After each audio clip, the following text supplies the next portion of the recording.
वैवाहिक जीवन का सीख। फोन की घंटी तो सुनी, मगर आलस की वजह से रजाई में लेटी रही। उसके पति राहुल को आखिर उठना पड़ा। दूसरे कमरे में फोन की घंटी बजती ही जा रही थी। इतनी सुबह कौन हो सकता है जो सोने भी नहीं देता। इसी चिड़चिड़ाहट में उसने फोन उठाया। हेलो, कौन? तभी दूसरी तरफ से आवाज़ सुन सारी नींद खुल गई। नमस्ते पापा।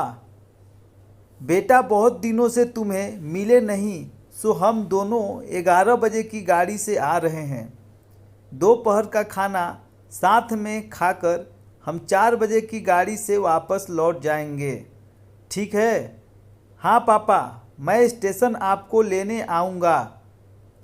फ़ोन रखकर वापस कमरे में आकर उसने रचना को बताया कि मम्मी पापा 11 बजे की गाड़ी से आ रहे हैं और दोपहर का खाना हमारे साथ ही खाएंगे। रजाई में घुसी रचना का पारा एकदम 7वें आसमान पर चढ़ गया। कोई इतवार को भी सोने नहीं देता। सबके लिए एक खाना बनाओ, पूरी नौकरानी बना दिया है। गुस्से से उठी और बाथरूम में घुस गई। राहुल हक्का बक्का हो उसे देखता ही रह गया। जब वो बाहर आई तो राहुल ने पूछा, क्या बनाओगी?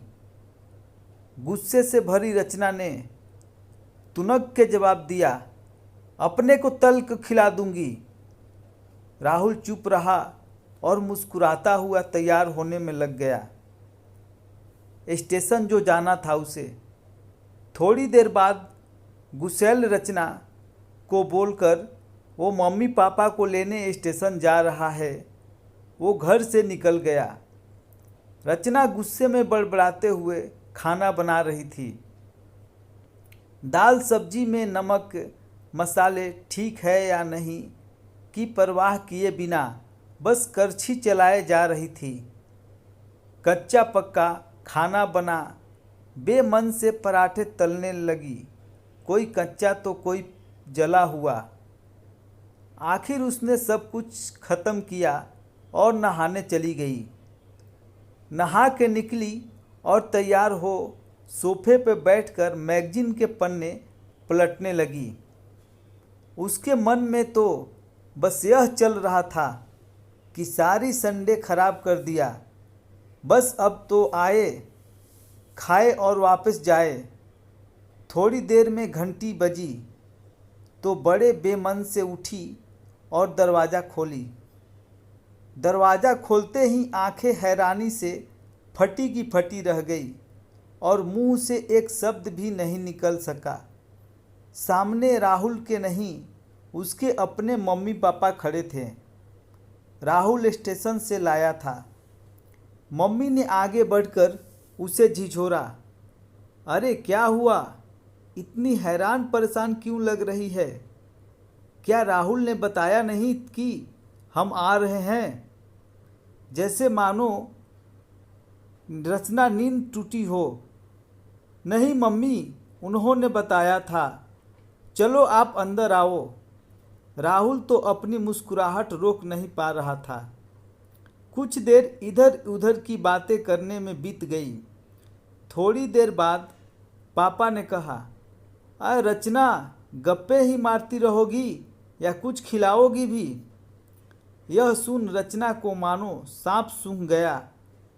क्या करती बेचारी को अपने ही हाथों से बनाए अधपक्के और जले हुए खानों को परोसना पड़ा। मम्मी पापा खाना तो खा रहे थे, मगर उनकी आंखों में एक प्रश्न था जिसका वो जवाब ढूंढ रहे थे। आखिर इतना स्वादिष्ट खाना बनाने वाली उनकी बेटी आज उन्हें कैसा खाना खिला रही है।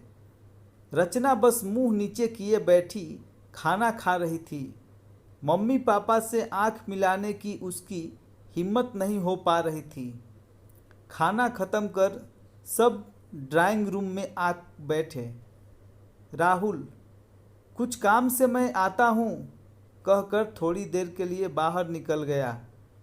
राहुल के जाते ही मम्मी, जो बहुत देर से चुप बैठी थी, बोल पड़ी, क्या राहुल ने बताया नहीं था कि हम आ रहे हैं? तो अचानक रचना के मुंह से निकल गया। उसने सिर्फ यह कहा था कि मम्मी पापा लंच पर आ रहे हैं। मैं समझी उसके मम्मी पापा आ रहे हैं। फिर क्या था? रचना की मम्मी को समझने में देर नहीं लगी कि ये मामला क्या है।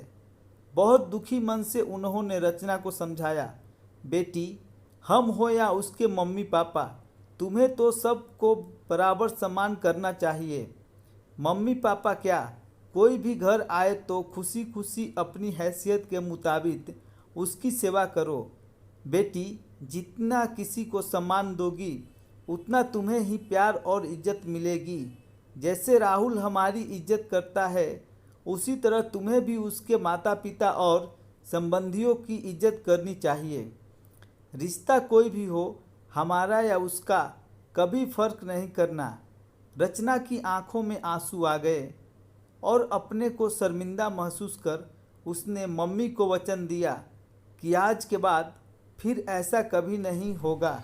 दोस्तों, हमारी ये स्टोरी देखने के लिए आप सबको धन्यवाद। अगर ये वीडियो अच्छा लगा हो तो चैनल को सब्सक्राइब करें, लाइक करें और दोस्तों को शेयर करें। मिलते हैं फिर अगले वीडियो में, तब तक के लिए जय हिंद।